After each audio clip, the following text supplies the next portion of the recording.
আজকে আমি চলে আসছি ঘাটাইলের সোনারতরী পার্কে। আর এখানে আসার জন্য আপনারাই বলেছিলেন, কারণ অনেকেই লোকেশন পাচ্ছেন না। তো পার্কে ঢোকার আগেই এখানে একটা কনভেনশন সেন্টার দেখা যায়, যেখানে বিভিন্ন ইভেন্টের জন্য ভাড়া নেওয়া হয়। এখানে একটা ব্র্যান্ডের প্রমোশন চলতেছিল। চলুন এখন পার্কটির ভেতরের দিকে যাই। এটা হচ্ছে এই পার্কটির গেট, আর গেটের ভেতরে ঢুকতেই খুব সুন্দর একটা পরিবেশ দেখা যায়। মাঝখানের যে লাভ বানিয়েছে সেটা কিন্তু খুব সুন্দর। আর এখানে আমি এর আগে ছবি উঠেছিলাম, সেই ছবিটাও ভাইরাল হয়ে গেছিলো, এমন একটা অবস্থা আর কি। আর এখানে অনেকগুলো রাইড আছে, যেখানে আপনাদের বাচ্চারা অনেক মজা করতে পারবে। আপনারা আপনাদের ফ্যামিলি নিয়ে এখানে আসতে পারেন। আর এই পার্কে আসার জন্য অনেকেই আমার আমার কাছে জানতে চেয়েছেন এটার লোকেশন কোথায়। এই পার্কটির লোকেশন হচ্ছে টাঙ্গাইল ময়মনসিংহ যে মহাসড়ক আছে সেটার পাশেই, একদম ঘাটাইল সেনানিবাসের সাথে। হ্যাঁ, ঘাটাইল সেনানিবাসের সাথে টাঙ্গাইল ময়মনসিংহ যে মহাসড়ক আছে তার পশ্চিম পাশেই এই পার্কটি অবস্থিত। তো আপনারা এখানে আসতে পারেন।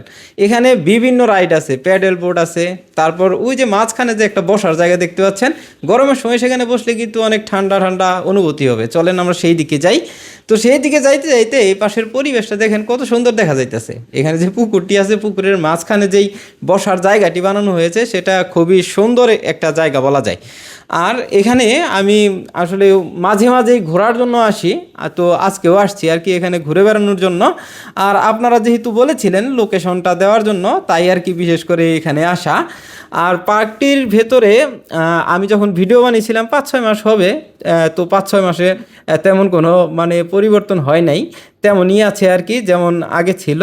তো আপনারা যারা আমার ভিডিও দেখেন নিয়মিত, তারা সবাই লাইক কমেন্ট শেয়ার করে সবসময় আমার পাশে থাকবেন। আমি সাধারণ মানুষের জন্য কিছু করতে চাই, যেটা আমি সেই অনেক আগে থেকে বলতেছি। আর তার জন্য আমার অনেক বেশি ফান্ডের প্রয়োজন, যার কারণে একটু লেট হচ্ছে।